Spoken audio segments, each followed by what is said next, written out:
Well, it's exciting for me as a songwriter, as an artist and a songwriter, to be a part of something like this, especially with BMI.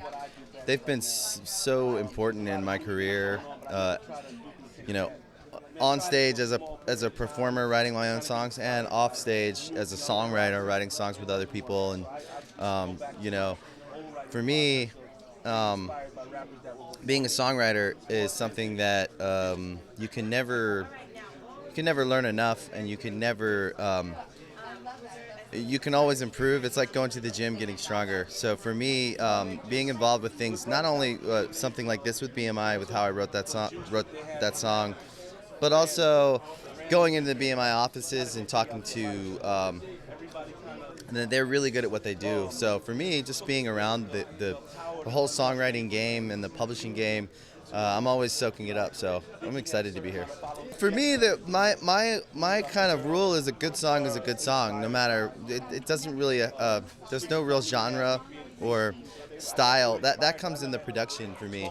The base of a good song is always the melody, the lyrics, and if it can stand on its own with an acoustic guitar or a piano, then you know it's a good song. And then you can take it, and the production comes after the fact in the vision of what you want it to sound like, what kind of picture you want it to paint.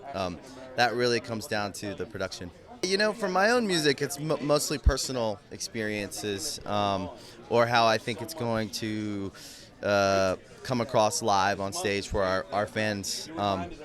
But in songwriting in general, when I'm writing for someone else, I generally, not only do I draw on my own experiences, but it's when you're writing with other people, there's a lot of freedom there to do things that you wouldn't necessarily get to do. And I tend to just keep a notebook with me at all times, and I just write things down whenever anything inspires me, or if I see a movie or read a great article in a magazine or see a billboard with a cool kind of a lot of times it's like that one line that captivates you that I'll write down, and then that usually ends up leading somewhere for me lyrically. And that's important to have things to draw on when you do hit a wall or when you are uninspired. I go to my notebook and I have tons of ideas, and usually something comes from it. The first song me and my brother ever wrote, we were 15, and it was called Gravity Girl. And there's a demo somewhere out there, a really bad demo, but we were 15 and we were excited because we thought it was a hit.